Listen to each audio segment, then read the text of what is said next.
Hey guys, this is Dan. As you know, I've been on the webpage here, and we're just talking to different guys that have experienced or had that opportunity to get hit. Some call it an honor by George, and we've got Big Joe. Joe, I don't want to butcher your last name. Help me out. My last name is DeFilippi. DeFilippi. All right. Um, George sent me over a whole bunch of pictures of this big giant dude smashing bricks, and he said, "Dan, he's got Guinness Book of World Records and all this stuff." Tell you just kind of share with people what you do in that department. Well, I've been in martial arts for like about since I was 4 years old. I've done multiple martial arts: Tang Sudo, Ishinru, Taekwondo, Jiu-Jitsu. I have black belts in multiple martial arts. I started doing the whole type deal with like Bruce Lee says, you combined everything together, you make up your own art. So, basically that's what I did. I come up with my own style, and then I started getting into breaking stuff, and I kind of liked it because I'm not all there when it comes to stuff like that. But I really looked into a lot of stuff, and Well, breaking stuff is cathartic, right? There's something about smashing something that probably well, I'm not going to say probably. I know it feels good. well, yeah, the adrenaline definitely gets going. I mean, I can hit power stacks, but I also hit speed too as well. So I mean, George said you were fast. He yeah, said he's not just big because guys, he's Joe. Just so everybody knows, Joe is 6'3", 320, right? 320, yes. Yeah, that's a big guy. But George said, he goes, Dan, he goes, he moves fast. He said not just his punches, he moves fast. And for a guy that big to move fast, that's saying something. Yeah, I mean, I met George, man, a while ago. We were doing some filming and everything else, and I met him a couple times.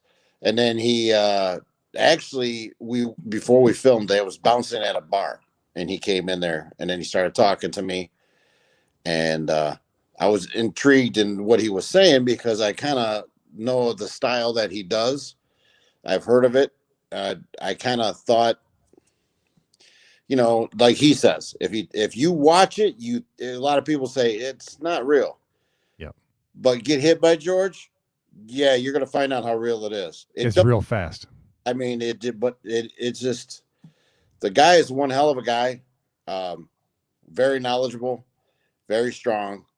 I told him that I want to learn more from him, which I still got to get with him because as I get older, you can't fight 6, 7 guys at once anymore.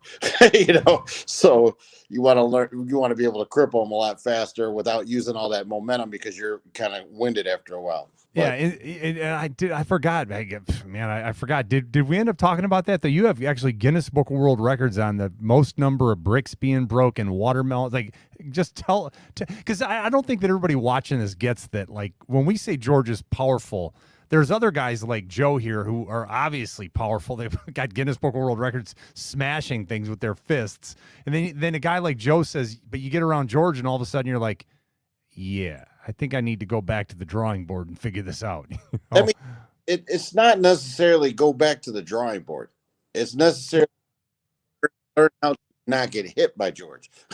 Yeah. That's the thing. I mean, his short punches are just as deadly as his full punches. I mean, he taught me a long time ago, and he showed me what he actually did a video. And I was watching him, and he had an MMA fighter punch him in the throat. Dan Theodore. Yep. And he says the object was to get there before he got there to me. And I said, what do you mean?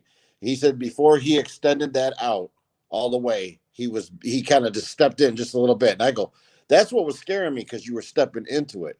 Right. And he didn't care. Again, I'm trying to get him a little more famous than his garage in his basement. I'm like, this guy needs to be showcased a little bit. And is that he can not only deliver, but he can take a punch. Yeah. Yes. Yes. And that's pretty fascinating. And hey, you hit it on the head. I told him this time and time again. I said, you don't need to be doing that in your garage. You need to get out there. But see, he's tried to go to multiple dojos. I go, no, you need to have your own place. Don't rely on other people. Because what you have, you're the only one that's like George and I were talking about that, and he's like you, Joe. He's done a lot of different arts to where he's kind of like, what was it, Bruce Lee? With Jeet Kune Do, like means like what was it, the way or something? In other words, what I mean is like. George said to me the other day, he goes, people say I'm Sistema. They say I'm Tang Sudo. I'm Silat. He said, I'm George.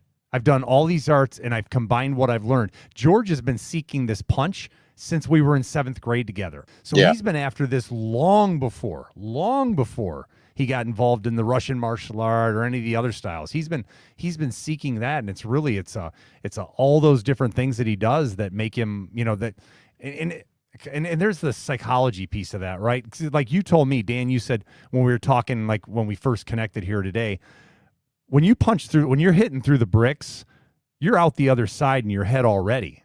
You just Mhm. you're already done. You're on to the next stack, and you Before, visualize it.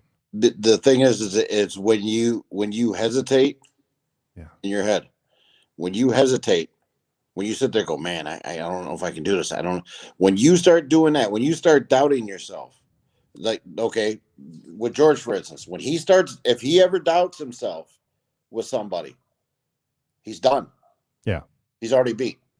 Right. Because that's how it is with me. If I doubt that I'm not going to break those bricks, if I doubt that I cannot punch all the way through them bricks, if I do not get that craziness mentality in my head to do that, I won't break them.